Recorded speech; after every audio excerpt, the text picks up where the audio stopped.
I welcome the opportunity to speak today on the work of the Special Oireachtas Committee on Water. This has been a deeply contentious and politically divisive issue over the past number of years. I understand the deep frustration of the public around a debate that never quite seems to end.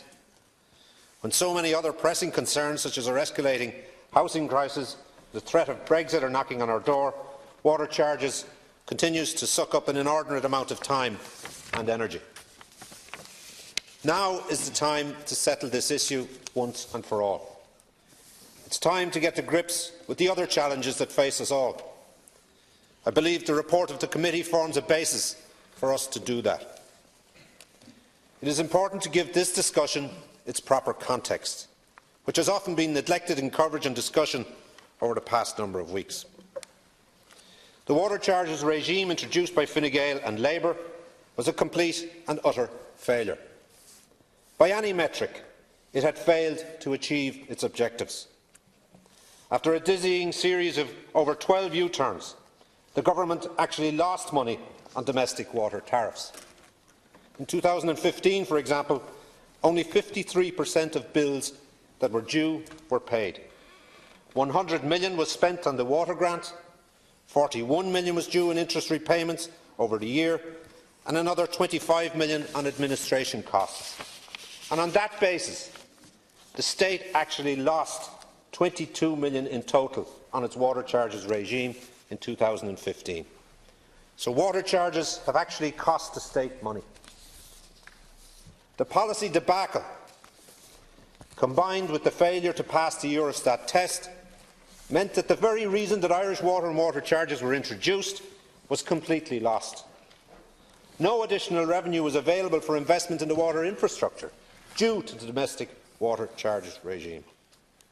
No wonder the Government Chief Whip, Deputy Doherty, admitted last Saturday that the water charges regime introduced by the last government were a catastrophe, a cock-up. Its impact on struggling households and communities across the country was very real. It is incumbent on all deputies to address those very real concerns and confront the scale of the failure of the previous government's water charges system. However, some are shirking that responsibility. Deputy Alan Kelly, still spinning from the number of U-turns he introduced as a minister, continues to suffer from an angry Stockholm syndrome, a political Patty Hearst, if you will. However, he has failed to admit that it was his own government that ended the EU derogation in 2013, that being the established practice model. Not as he had previously stated, and continues to state, that it was the 2010 River Basin Management Plan that did so. And that was confirmed in the independent legal advice given to the committee, and it was worth noting, and it was noted by me and others.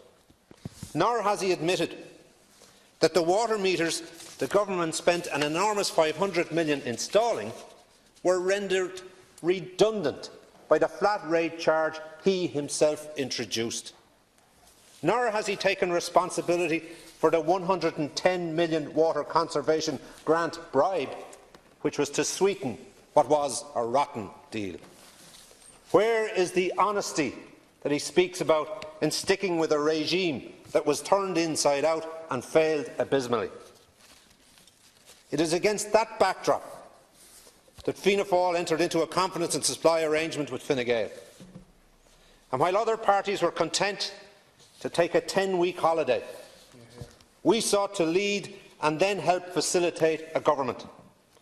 The country didn't want another election because it would have resolved nothing. We stood up to the mark. As I said previously, and in a spirit of compromise, we set out a path to achieve our core policy aims. Ending the failed water charges regime was foremost amongst those objectives. This brings us to the report of the Special Oireachtas Committee on Water. The committee has met some 22 times since December and drawn from a wide range of experts. There has been give and take on all sides in an effort to reach a viable and legally sound outcome. The central outcome for Fianna Fáil is that the water charge regime is abolished, and over 92% of households will not pay for water. The remaining 8% will be given an opportunity to apply for extraordinary circumstance exemption, such as a large family or medical conditions. People who waste water will be penalised under the 2007 Water Services Act. And it's important to highlight the summary of what's contained within the report. The existing water charge regime will be abolished, and in rejecting this report, those who vote against it, including Labour, Sinn Féin, People Before Profit or anybody else who wishes to do so, will be rejecting that. The definition of excessive use will be set at 70% usage above the 133 per person. That's 1.7 times that rate. In rejecting this report, you will be rejecting that threshold. Any remaining households above this will be given an opportunity to fix leaks and reduce usage before being subject to fines. If they waste water, they will be penalised. In rejecting this report, Labour, Sinn Féin and anybody else who wants to vote for it is rejecting that process. Water services will be funded through exchequer funding. In rejecting this report, Labour, Sinn Féin, the PBP and everyone else is saying it should not be paid out of general taxation. Households who have paid their bills will be refunded. In rejecting this report, you are rejecting that fact. A detailed report on ensuring equal funding for rural and urban dwellers will be published and will be used for future budgeting. In rejecting this report, Labour, Sinn Féin and the PBP and anybody else who votes against it does not think that's the right thing to do.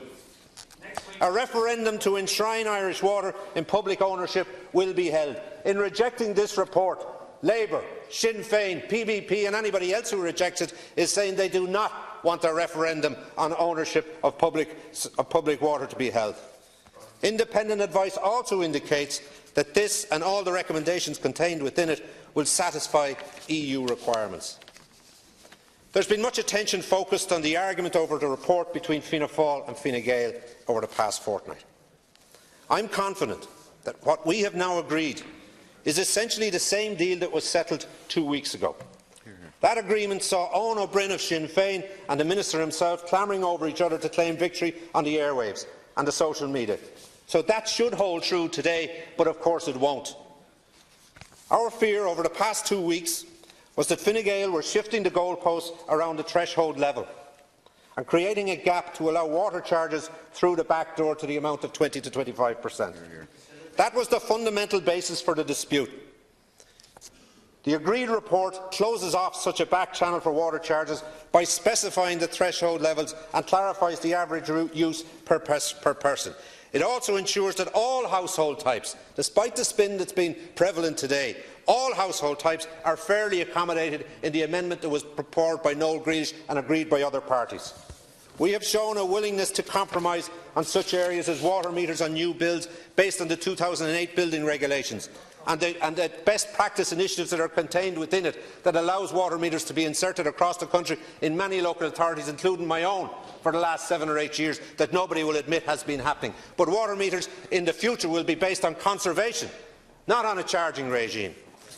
I am now satisfied that the 2007 Water Services Act, as put forward by Fianna Fáil, will be used as the basis for legislation. Fianna Fáil has continually advocated that this was the best approach to abolish charges and also to satisfy our EU obligations and tackle wastage. Now we need to turn the report into actual legislation, and we will fully engage in the legislative process as it progresses.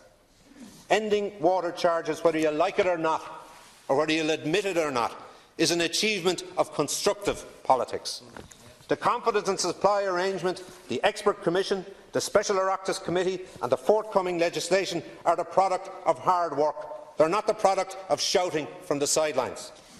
Fianna Fáil has always been the party of the centre.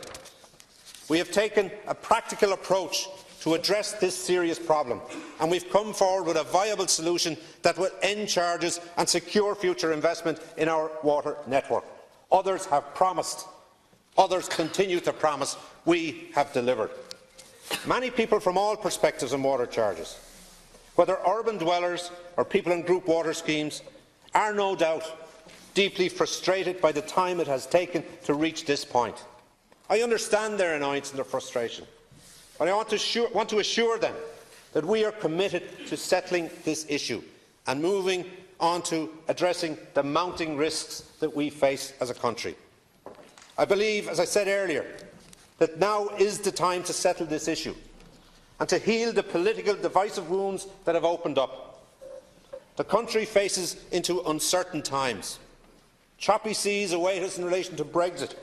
Our housing crisis demands real leadership, and we need to show that the political maturity and sense that has prevailed in this issue can agree a new framework for water, for example. As I said, we will face greater challenges in the months and years ahead, but the House must rise to that task, and I have no doubt, in a constructive House, in a House that recognises the opportunities that are contained within it. It can play a part in effecting change, in effecting real policy initiatives that can determine positive outcomes. That's the job that was given to us when we were elected and given the privilege to do so. We've taken that seriously, and we want to work seriously in order to ensure it happens across many other areas as well.